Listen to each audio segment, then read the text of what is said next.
Sige na, let's go. Ayan. Ano? At kami guys ay nag Tim Hortons yan.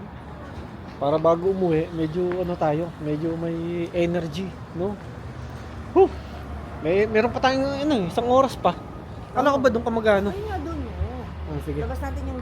Tambay muna tayo doon. Kaya ba natin dyan, talabas? Oo. May kape ka naman eh.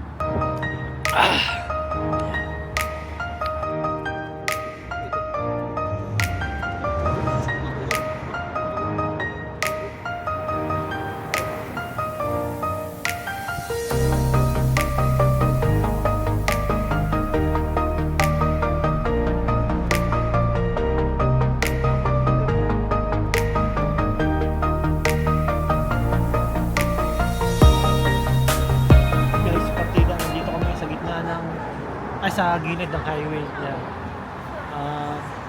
Nagpipictorial ang aking asawa. Bibi, ano yun? Bakit may ganun sa ulo ko? Saan? Ayun. Parang sa sobrang liwanag siguro. Isa pa nga. Isa pa. Yan. Pictorial para sa cake ng aking asawa. Okay, guys. Ano? Ayun na? Ha? Doon sa likod.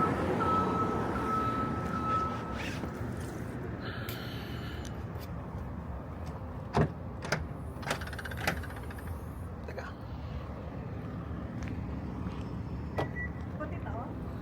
Lagyan mo na sa likod.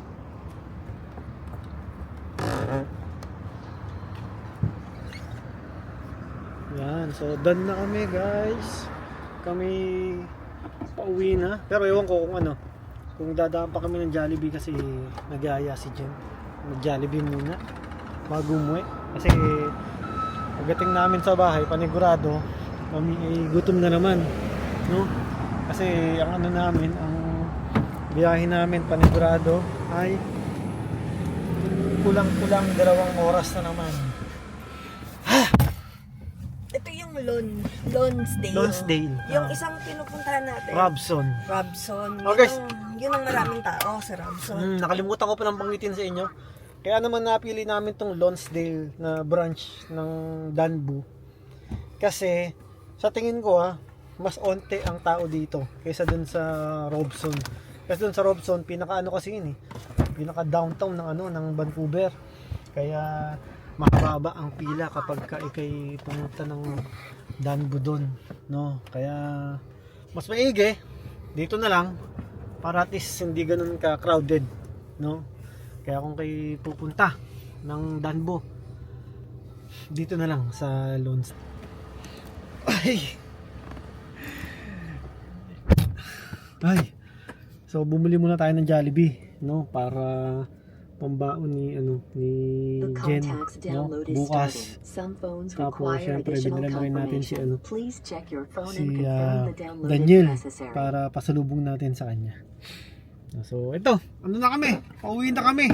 Finally. Saka mag-alas 9 na rin, no?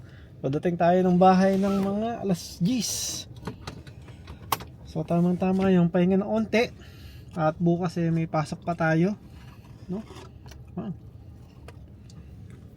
Pero sulit.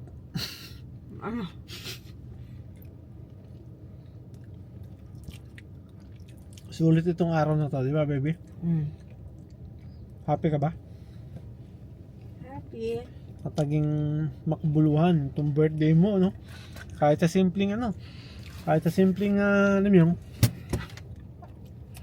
simpleng selebrasyon, no? Hindi naman lagi magarbo ang pag-celebrate ng birthday ko, birthday ni Jen. Di ba? Hindi naman palagi ganun. Kailan ba magarbo yung birthday? Bagay. Hindi naman naging magarbo ang Hindi, para kasi sa amin, mas okay yung mas okay yung celebrate namin, yung birthday namin ng simple lang.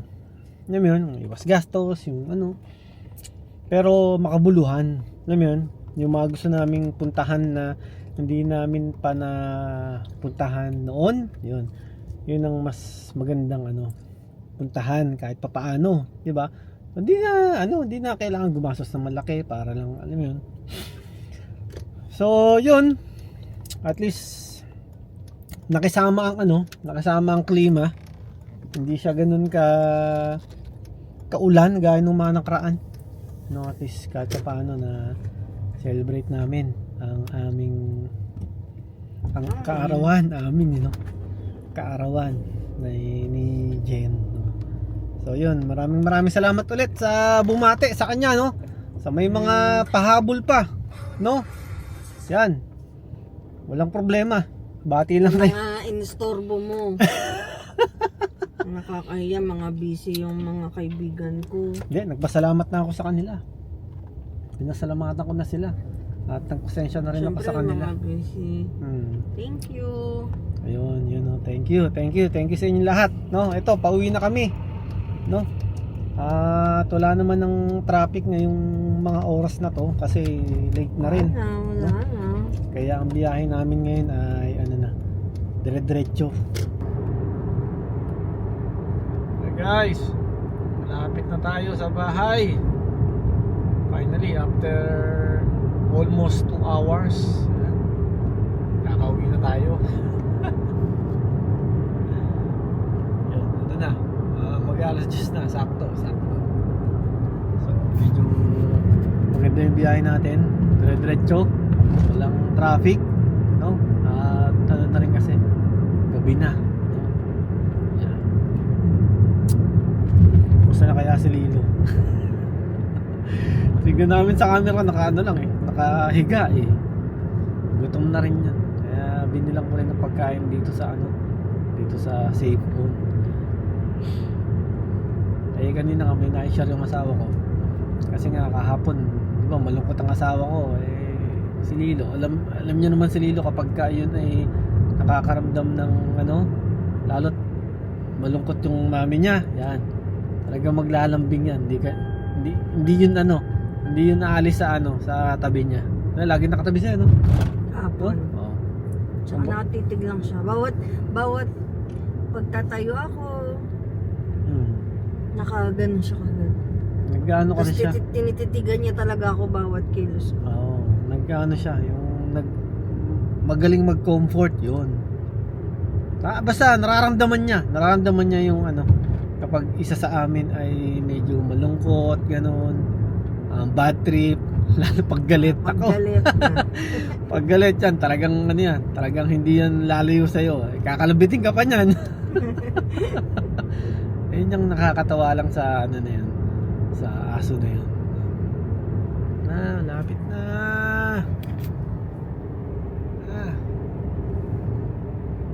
Lala ko dati, ito yung binabike ko. Yan.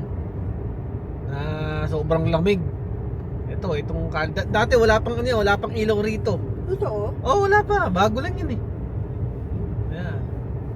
Nakatakot na. Oo, madilim dito dati. Tapos ang sidewalk na yan, wala pa yan. Yan, sidewalk, nakikita nyo? Wala pa yan dati. Dito ako sa gilid, nagbabike. Kasi yan, pa yan eh. Sarado yan eh. Delikado yun. Oo.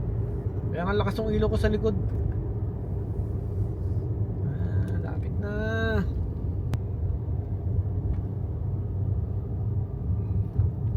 Akong liquid flash on na. Alam niyo ba? Sabi namin. I-recommend kahit nag-liquid flash on ka na, ilak-in mo na.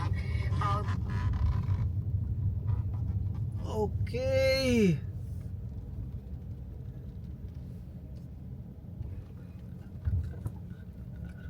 Ito na tayo.